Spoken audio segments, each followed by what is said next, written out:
السلام عليكم ورحمة الله وبركاته. يسعد لي أوقاتكم من وين ما عم بتتابعوني. يسعد لي أوقاتكم متابعين قلبي.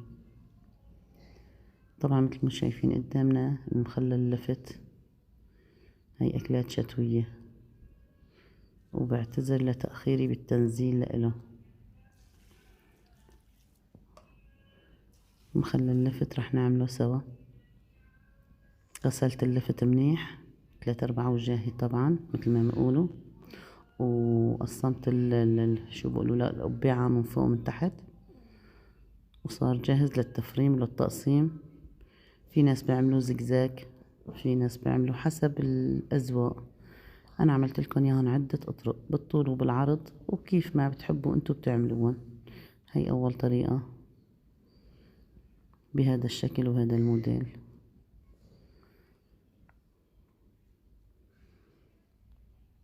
طبعا التقطيع أذواق، أنا ما كان عندي قطاعة زجزاج فاضطريت إني أقطعهم. هون بعد ما خلصت تقطيعهم كليتن راح رشله ملح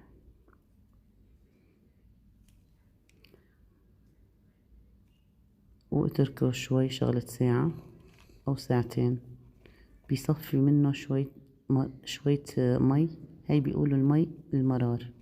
على فكرة هي أول تجربة لإلي إني برشله ملح، وراح أقولكن بآخر الفيديو إذا هالطريقة كويسة ولا تعيدوها ولا ما تعيدوها.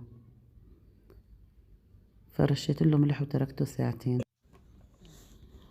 وبهالأثناء راح أعمل الشوندر. طبعا سلقت الشوندر نص سلقة، حطينا هون طبعا المصفى مشان لأنه بدي طالع ميات لللفت. قلت لكم سلقت الشوندر نص سلقة، وراح فرمه قطع صغيرة منشان نوزعه بالقطيرميز. طبعا نص سلقه هذا مسلوق، في ناس ما بتسلقه بتتركه بحاله. هاي خلصت تقريبا ساعتين. هاي المي اللي نزلت من اللفت. هاي عندي اياها مية الشوندر تركتها، ليكو المي اللي نزلت من اللفت.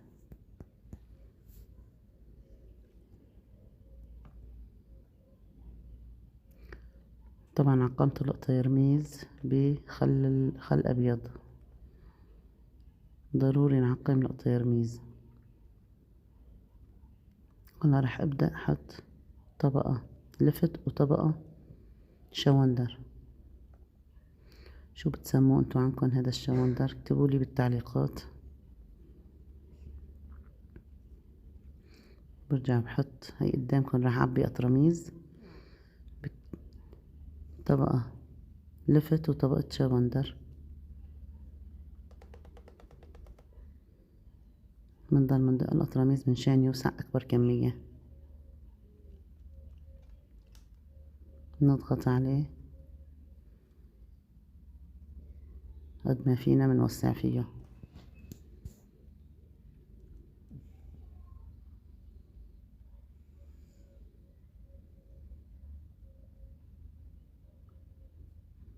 حالات اللفت بالشوندر والوانه.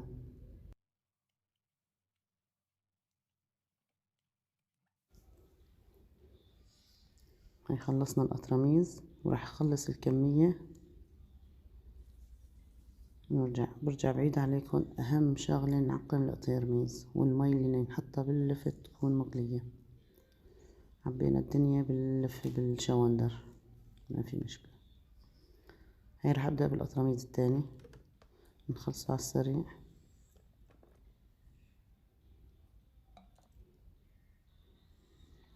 هاي خلصت الكمية. هون عندي مي مغلية معقمة. راح كيل قديش بياكل قطرميز معي مي. كيل قطرميز انا عندي بياكل تقريبا نفس هذا التقلي الموجود اللي عندي، اللي عملت منه طلع على القد، منشان اعرف قديش بده ملح قديش بياكل كل قطرميز. ما بدي احط لكل المي اللي بالطنجرة ملح. هلا بفضيهم كليتهم لانه بدي احط مية اللفت، مية الشوندر اللي سلقت فيها الشوندر راح احطها مع المي نضيفه كيل قديش، انتو مالكن علاقة بالقطيرميز اللي عندي. هلا بحطلكن العيارات كليتها بصندوق الوصف، لانه كل لتر مي بده 3 معالق ملح، معلقة سكر، ونص كاسة خل. راح اكتب لكم اياها بصندوق الوصف. هي هون صار عندي جاهز. بدي ابدأ اعبي القطيرميز. لا بالملح هون لسه عندي بدي احطهم. بحط معلقة سكر وخل.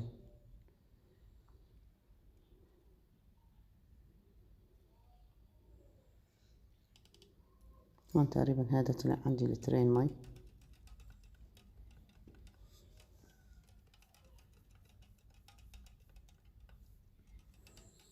لكل تقلي راح احطه بالقطريميز.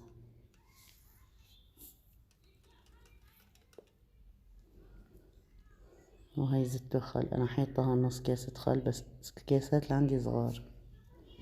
رجعت زدته شوية خل ابيض ومعلقة سكر.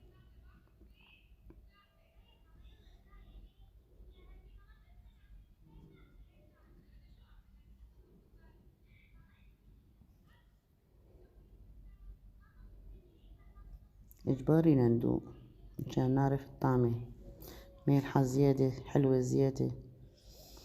هلا هيك خالصين تمام. راح نحطهم بالقطيرميز. ليكوا على لون المي، لانه حطيت مية الشوندر اللي سلقت فيها الشوندر، طلع المي حلوة، بقصد اللون حلو.